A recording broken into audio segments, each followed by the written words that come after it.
Sean todos bienvenidos a En el Corazón de Aztlán con Ciro Rebollar Rodríguez. Episodio 1x40, Españoles en Guerra. Hola nuevamente a todos, espero que estén muy bien. Como cada quincena, les agradezco su apoyo al podcast. Realmente aprecio toda la retroalimentación y comentarios de aliento que recibo de ustedes. Además, quiero pedirles un enorme favor. Que me dejen 5 estrellas en Apple Podcast, Spotify y que compartan la serie con una persona que consideren podría disfrutarlo. Realmente me ayudaría muchísimo. Y sin más preámbulos, ¡comenzamos! En el capítulo anterior analizamos a profundidad las dinámicas de poder que ocurrieron en el Caribe tras la salida de Hernán Cortés en 1518. Asimismo, vimos cómo el gobernador Velázquez, viejo patrón del caudillo, reaccionó ante su insubordinación. En general, el gobernador incautó todas las posesiones que tenía Hernán en la isla y solicitó a la corona que se declarara a Cortés como un rebelde. Desafortunadamente para él, la corona no tenía intención alguna de actuar en contra de Hernán, todavía, y lo dejaron tácitamente continuar con sus actividades en Mesoamérica. Para fortuna de Velázquez, su tan ansiado nombramiento como adelantado de Yucatán finalmente le fue concedido, y con esto inició la preparación de una nueva expedición. Este nuevo proyecto tenía dos objetivos principales: doblegar a Cortés y comenzar la conquista en favor de Velázquez. A este efecto, el gobernador enlistó los servicios de un viejo camarada suyo, el temible y brutal Pánfilo de Narváez. Como vimos la quincena pasada, Narváez era un conquistador de segunda generación y con amplia experiencia en el Nuevo Mundo. La armada que preparó superaba en número a lo reunido por Hernán y ciertamente era una amenaza real para todo lo que había construido. El 5 de marzo de 1520, la nueva expedición salió rumbo a Veracruz, siguiendo la misma ruta que sus antecesores. Al llegar a Veracruz, fundaron San Salvador. Inmediatamente, Narváez se enfrentó a problemas internos. Sin embargo, por el momento logró callar estas rupturas y conseguir aliados en contra de Hernán, como el Tlatoani Moctezuma y los señores totonacas. Con todo esto en contra, el caudillo resolvió marchar en contra de Narváez y dejar que la suerte decidiera sus destinos. Precisamente, en el capítulo de hoy, veremos las consecuencias de esa decisión. La situación de Hernán durante este tiempo era notoriamente complicada. Para empezar, Moctezuma había estado mostrándose a sí mismo más asertivo, lo cual denotaba que la influencia coercitiva que había ejercido Cortés durante los últimos meses se había estado erosionando. Si bien tenía Moctezuma apresado junto a un gran número de nobles, existía el temor de que Tenochtitlán explotara en rebelión el segundo que abandonara la ciudad. Y lo que era más importante, él sentía que, si perdía la capital, todo el imperio se le escaparía de las manos. Sin embargo, realmente no tenía opción. Debía salir rumbo a la costa y resolver la crisis con Pánfilo de Narváez. Esto nos trae la preocupación más apremiante en estos momentos para él. Estaba ampliamente superado en número. Las tropas del caudillo estaban esparcidas a lo largo del Valle de México, y aun cuando uniera a todos sus ejércitos, Pánfilo seguía teniendo más hombres. Más aún, debía dejar a un sano contingente de castellanos custodiando a Moctezuma y reteniendo su presencia en Tenochtitlán, por lo que estaría superado casi 3-1 en su duelo contra Narváez. Con todo esto en contra, Hernán no mostró vacilación a sus hombres e inició los preparativos para avanzar, enviando mensaje a sus soldados para que se reunieran con él en Cholula. El 10 de mayo de 1520, Hernán Cortés abandonó la capital, dejando al mando de esta a su confiado martillo y brutal teniente, Pedro de Alvarado. En retrospectiva, esta decisión sería un terrible error y un crimen. Antes de partir, Hernán abrazó cariñosamente al Tlatoani. Aún no sabía sobre su comunicación secreta con Narváez, y posteriormente tuvo una plática seria con él. Le recordó que los mexicas habían jurado lealtad al rey Carlos y que debían actuar acorde. Después le explicó que debía ir a la costa a lidiar con unos vascos, dando a entender que eran de un reino diferente a ellos, pues si no lo hacía, los indígenas de aquella zona sufrirían malos tratos. Moctezuma simuló tristeza y ofreció soldados para acompañarlo. Hernán rechazó amablemente la oferta, pues no confiaba del todo del emperador. El Tlatoani prometió que cuidaría el gran tesoro cuya quinta parte debía viajar a España, pues era propiedad del rey de Castilla, además de que él se cercioraría que Alvarado y sus hombres estuvieran bien atendidos. Por último, le rogó a Hernán que le informara si los hombres de la costa eran hostiles, ya que en caso de que lo fueran, él mandaría auxilio para expulsarlos de aquellas tierras. La salida del ejército de Cortés fue muy diferente a su entrada. Los castellanos habían perdido su brillo y la multitud mexica los veía con desilusión. Siguiendo el mismo camino que hace unos meses, el caudillo llegó a la ciudad de Cholula. Inmediatamente, Hernán pidió a los tlaxcaltecas 4,000 hombres para afrontar la crisis, a lo cual estos respondieron con 20 cargas de guajolotes. Los tlaxcaltecas no tenían intención alguna en participar en una guerra interna castellana. Tiempo después, las otras 2 columnas del ejército cortesiano, al mando de Rangel y Velázquez de León, llegaron al punto de encuentro. Cabe destacar que este último era familiar del gobernador de Cuba, y su lealtad estaba algo en duda. Sin embargo, la mente de Hernán se despejó cuando, por su propia cuenta, de León le mostró las cartas que le había estado enviando Narváez, y reiterándole que su lealtad estaba con Cortés. El ejército de Hernán se había inflado a unos 350 soldados y salió en una marcha ligera a su destino. A diferencia de otras ocasiones, el caudillo decidió priorizar la velocidad, por lo que no llevó ciervos, cañones ni arcabuceros. Mientras tanto, Pánfilo de Narváez también salió al encuentro de Hernán, asentándose con su ejército en la ciudad de Zempoala. El cacique gordo, gobernante de ese señorío, estaba poniéndose bastante nervioso, pues sus invitados se habían convertido en un dolor de cabeza. Habían decidido confiscar todo el oro, mantas y regalos que le habían dado los castellanos. También da la impresión de que Pánfilo estaba celoso, pues en la región la reputación del caudillo había crecido extraordinariamente. Su mente no podía procesar cómo es que alguien tan insignificante en Cuba como Cortesillo era el hombre más importante del momento. 2 días después de la salida de Hernán de Cholula, se encontraron a Fray Olmedo.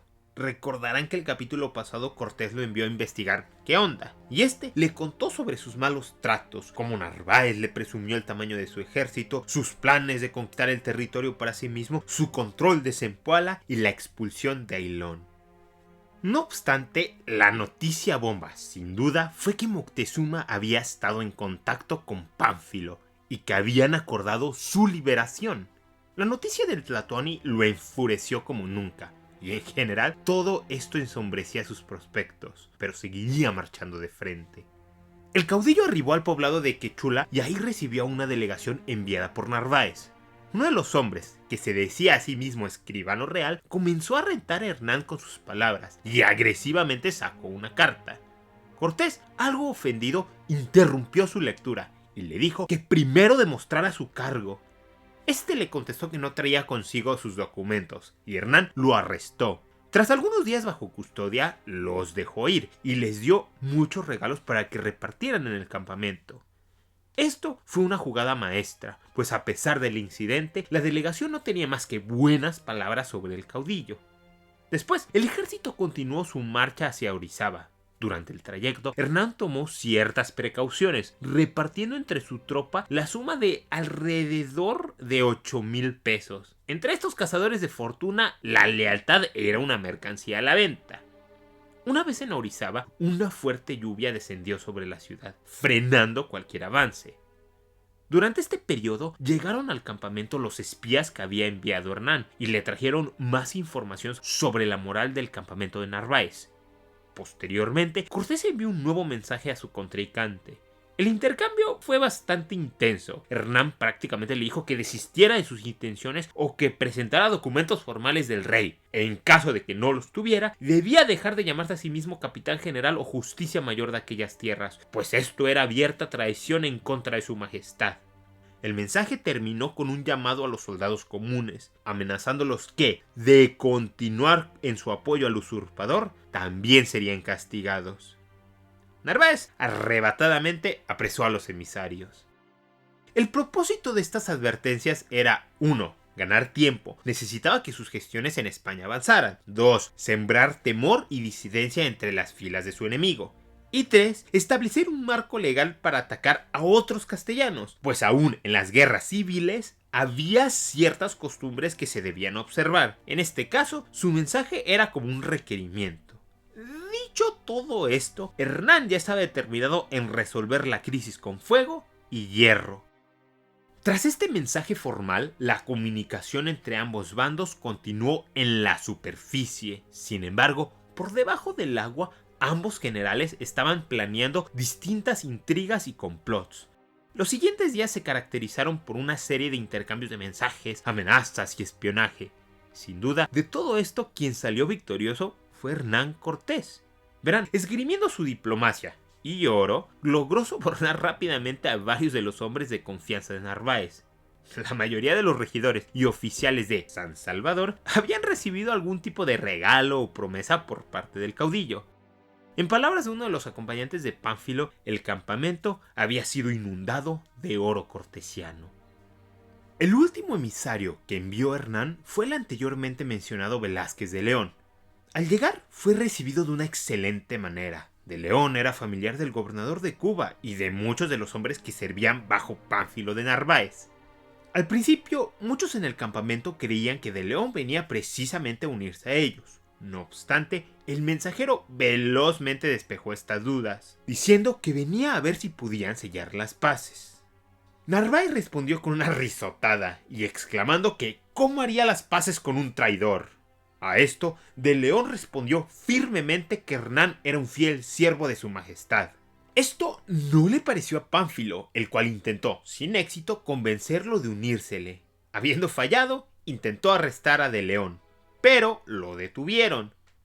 Al día siguiente, durante una comida, de León y un sobrino del gobernador de Cuba, también llamado Diego, intercambiaron feroces palabras y se retaron a un duelo. Sin embargo, la riña fue calmada con la salida de León de Zempoala. Dicho esto, aquel hombre se despidió con un desafío para el joven Diego. Nos veremos en el campo de batalla. Tras su regreso, de León encontró a sus camaradas acampando cerca de un río. Inmediatamente le entregó a Hernán una carta de uno de sus aliados en el campamento enemigo. La misma fue leída frente a sus capitanes y básicamente decía que tuviera cuidado, pues podrían estar avanzando hacia un matadero. Tras esto, el caudillo les preguntó qué deberían hacer, y estos no dieron respuesta, dejando a él la responsabilidad. Su contestación llegó en forma de un discurso ante todos sus hombres, en el cual narraba todas las tribulaciones que habían pasado en servicio del rey, y que ahora Narváez venía a arrebatarles todo lo que habían logrado y volverlos en simples siervos. Con estas palabras, su tropa quedó convencida. Cortés reorganizó su ejército en 5 capitanías de aproximadamente 60 soldados, y cada una con misiones muy específicas. En general, su plan era moverse de manera rápida, desactivar la artillería de Narváez que estaba posicionada en lo alto de un templo mesoamericano y capturar a los oficiales enemigos. Para incentivar la ferocidad y lealtad de sus hombres, Hernán ofreció una serie de recompensas a los que lograran capturar, vivos o muertos, a ciertos capitanes. Repartidas las tareas, los hombres se fueron a dormir bajo una torrencial lluvia. Por su parte, Pánfilo de Narváez había declarado abiertamente su intención de destruir al caudillo, y varios de sus amigos prometieron que le cortarían las orejas a don Hernán y quizás se las comerían. Completamente subestimando a su enemigo, Narváez organizó a su ejército a las afueras de Zempoala, pero la torrencial lluvia los obligó a volver. Crucialmente, dejaron sus caballos y demás material afuera de la ciudad. Los amigos de Pánfilo estaban tan confiados que no daban crédito a los reportes de que Hernán estaba a tan solo 5 kilómetros de su posición. El cacique Gordo, extremadamente ansioso, les dijo que Cortés atacaría cuando menos se lo esperaran. Estos se comenzaron a burlar, exclamando que ¿a poco creía que Cortesillo sería tan valiente para atacarlos con su pequeñísimo ejército? ¿O que lo haría solo porque su amigo Gordo, el cacique, lo creía? Desafortunadamente para ellos, esto era precisamente lo que el caudillo planeaba hacer. La noche del 28 o 29 de mayo comenzaron su ataque. La lluvia ayudó a enmascarar sus movimientos. Sin embargo, uno de los centinelas logró reportar de último minuto lo que ocurría. Esto tomó por sorpresa a Narváez, pues había convencido de que Hernán atacaría hasta el amanecer. Apresuradamente comenzó a vestirse y a armarse. Sin embargo, aún en estos momentos estaba algo escéptico. Narváez gritó a sus hombres que se alistaran, pero ya era bastante tarde. Los soldados de Cortés habían escalado la pirámide en silencio y rodeaban a Pánfilo y sus capitanes.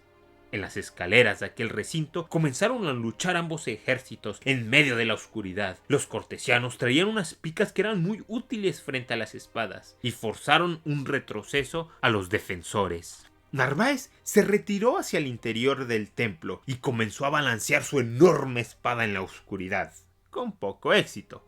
De repente, entre medio de la confusión se escuchó la voz de Narváez que chilló: «¡Santa María, váleme que muerto me han quebrado un ojo!». Efectivamente, le habían perforado su ojo. Sin simpatía por sus gritos, el ejército cortesiano amenazó con quemar el recinto si no se rendían. Tras no recibir respuesta, le prendieron fuego. El humo y las flamas los forzaron a salir desesperadamente, y a continuación fueron apresados y llevados ante Hernán. Narváez naturalmente maldijo, se quejó y pidió clemencia, en un frenesí de recriminaciones y desesperación. Su vida estaba en peligro por la herida y por una posible ejecución. Con la captura de su comandante, la resistencia se fue desplomando a través de la noche, aunque algunos se opusieron hasta el cansancio.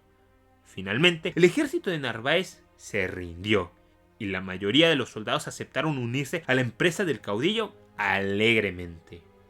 Sin perder el tiempo, Hernán tomó posesión de todo lo que traían para la expedición y repartió algunos nuevos encargos. Sin embargo, no todos salieron bien liberados. Narváez quedó apresado y los miembros del cabildo fueron asesinados por mexicas y texcocanos en su camino a Tenochtitlán.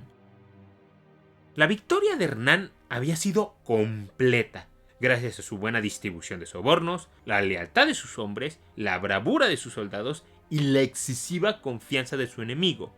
Ahora sí, con este nuevo influjo de hombres, estas tierras estaban a su merced. Sin embargo, esto no sería así de fácil. Aquellas heridas que había abierto en Tenochtitlán no dejaban de supurar, e inquietantes noticias llegaron desde la capital imperial. Pedro de Alvarado estaba en peligro, y todo parecía ser su culpa.